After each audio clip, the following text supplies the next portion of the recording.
Pernah nggak pas belanja diskon, ujung-ujungnya malah beli barang yang bikin rumah makin sumpek? Kalau iya, mungkin ini waktunya kita ngomong serius. Apa mau hidup ribet terus atau mau simple terurus?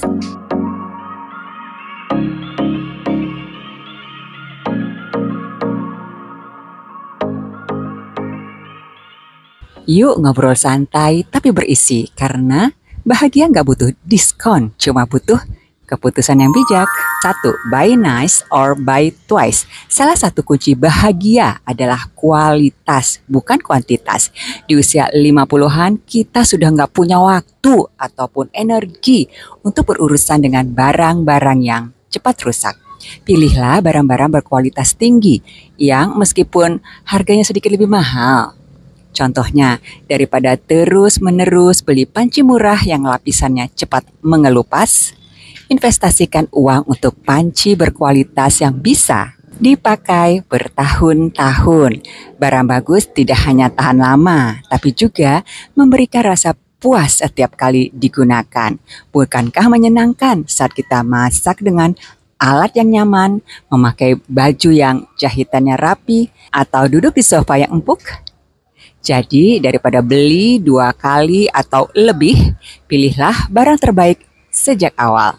2. If it's not a hell yes, then it's a no. Kita seringkali bingung antara kebutuhan dan keinginan. Di usia ini penting untuk lebih selektif. Ketika Anda melihat barang atau dihadapkan pada keputusan, tanyakan pada diri sendiri, apakah ini benar-benar penting? Kalau jawabannya tidak langsung iya, saya butuh ini banget, maka itu adalah no. Pengalaman ini paling sering dialami oleh para wanita saat melihat dress di etalase toko. Wow, rasanya kok cantik-cantik semua ya, harus punya nih. Tapi jika Anda tidak bisa membayangkan secara spesifik di mana dress itu akan dipakai atau merasa biasa saja saat mencobanya, maka tinggalkan. Prinsip ini menghindarkan kita dari impuls berbelanja yang hanya berujung pada penyesalan. 3. Declutter before organization. Sebelum Anda mulai membeli rak baru, keranjang cantik, atau kotak penyimpanan, pastikan dulu Anda sudah memilah barang-barang yang benar-benar dibutuhkan. Bagi Anda wanita 50-an, pasti sadar kalau percuma punya rak tertata rapi kalau isinya adalah barang-barang yang sudah tidak terpakai. Decluttering itu sendiri membersihkan hidup kita dari beban yang nggak perlu.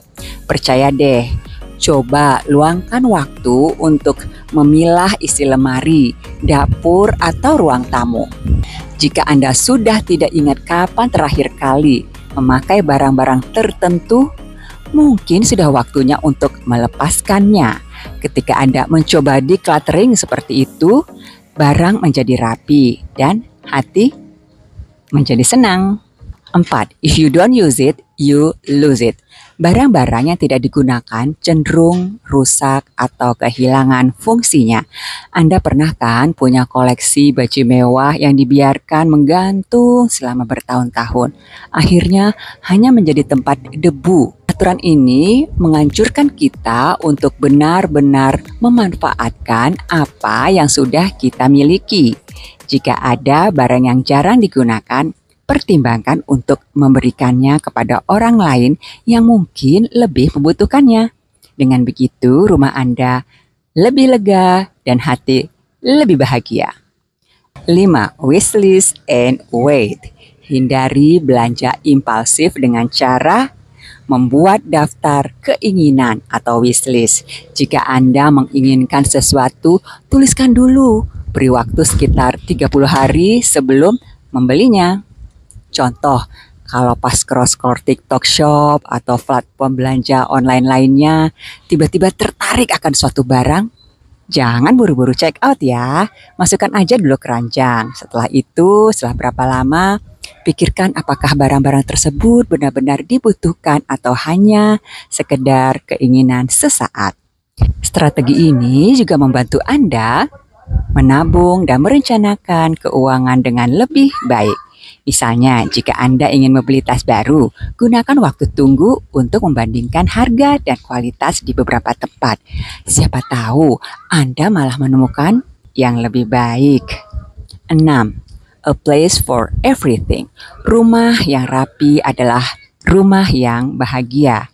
Pastikan setiap barang Anda di rumah memiliki tempat khusus atau istilahnya punya rumah sendiri. Misalnya, sepatu selalu disimpan di rak, rumahnya di rak. Kunci di gantungan, rumahnya di gantungan. Dan bumbu dapur di lemari tertentu. Dengan memiliki sistem penyimpanan yang jelas, Anda akan menghemat waktu dan energi saat mencari barang. Dari pengalaman saya, selalu kehilangan kacamata. Kadang ternyata di kamar, kadang ternyata di teras, kadang ternyata di... Pokoknya macam-macam deh. Pokoknya habis deh waktu untuk mencari bolak-balik. Akhirnya saya memutuskan bahwa kacamata saya punya 2 rumah, yaitu di meja samping tempat tidur dan di rak depan kamar mandi. Jadi ketika saya kecarian kacamata, cukup mencarinya di 2 tempat itu saja. Nggak repot kan? Tidak ada lagi waktu habis untuk cari-cari. Benar-benar mengurangi stres dan membuat rumah terasa lebih nyaman untuk ditinggali. 7. Don't buy a problem. Pernah beli barang yang akhirnya malah bikin pusing? Misalnya sepatu hak tinggi super cantik, tapi ternyata sangat tidak nyaman dipakai, apalagi bagi kita wanita usia 50-an, atau tas mungil cantik yang ternyata hanya muat lipstik saja, bahkan HP pun tidak bisa masuk ke dalamnya. Prinsip ini mengingatkan kita untuk berpikir panjang sebelum membeli sesuatu. Artinya, teliti sebelum membeli. Pastikan barang yang Anda beli mempermudah hidup Anda, bukan malah menambah masalah. Contoh lainnya, pilihlah tanaman hias yang mudah dirawat daripada yang memerlukan perhatian khusus setiap hari. 8. Have a why before you buy. Sebelum membeli sesuatu, tanyakan alasan di baliknya. Apakah barang tersebut akan mendukung tujuan hidup Anda? Apakah itu akan meningkatkan kualitas hidup Anda? Misalnya, jika Anda ingin hidup sehat, maka membeli alat masak yang mendukung pola makan sehat adalah keputusan yang tepat. Namun, jika alasannya hanya karena diskon, mungkin itu bukan prioritas. 9. The Spark Joy Rule. Terinspirasi dari metode Marie Kondo, prinsip ini mengajak kita untuk hanya menyimpan barang-barang yang benar-benar membawa kebahagiaan. Saat memilih barang, peganglah setiap item dan tanyakan, apakah ini membuat saya bahagia? Jika tidak, lepaskan dengan rasa syukur. Berat? Iya berat, tapi bisa? Pasti bisa dong. Karena prinsip ini akan membantu kita wanita usia 50-an tahun untuk lebih menghargai barang-barang yang kita miliki. Hidup pun terasa lebih ringan tanpa tumpukan barang-barang yang tidak berarti. 10. If you can't buy it with cash, you cannot afford it. Hindari hutang konsumtif yang hanya akan menjadi beban di masa depan. Jika Anda tidak bisa membeli sesuatu secara tunai, itu berarti Anda belum mampu memilikinya. Contohnya banyak ya, sekarang kan segala sesuatu bisa dijadikan cicilan tetap. Tidak hanya rumah atau mobil, bahkan HP dan barang-barang kecil lainnya pun sudah banyak penawaran pembelian melalui kredit. Prinsip, if you can't buy it with cash, you cannot afford it, ini mendorong kita untuk hidup sesuai kemampuan dan lebih menghargai proses menabung. Ingatkan, prinsip sedikit demi sedikit lama-lama jadi bukit. Selain itu, bebas dari utang berarti bebas dari stres. Bukankah itu bagian penting dari hidup bahagia? Kesimpulan, di usia 50-an, hidup bahagia dan simpel bukan lagi tentang memiliki segalanya, tapi tentang memiliki apa yang benar-benar penting. Dengan mengikuti prinsip-prinsip di atas, Anda tidak hanya menciptakan ruang yang lebih rapi dan nyaman, tetapi juga membangun kebahagiaan yang lebih bermakna. Ingatlah, kebahagiaan itu bukan tentang apa yang Anda miliki, tapi tentang bagaimana Anda menikmatinya setiap momen. Jadi, yuk mulai perjalanan hidup simpel dan bahagia dari sekarang. Sampai jumpa.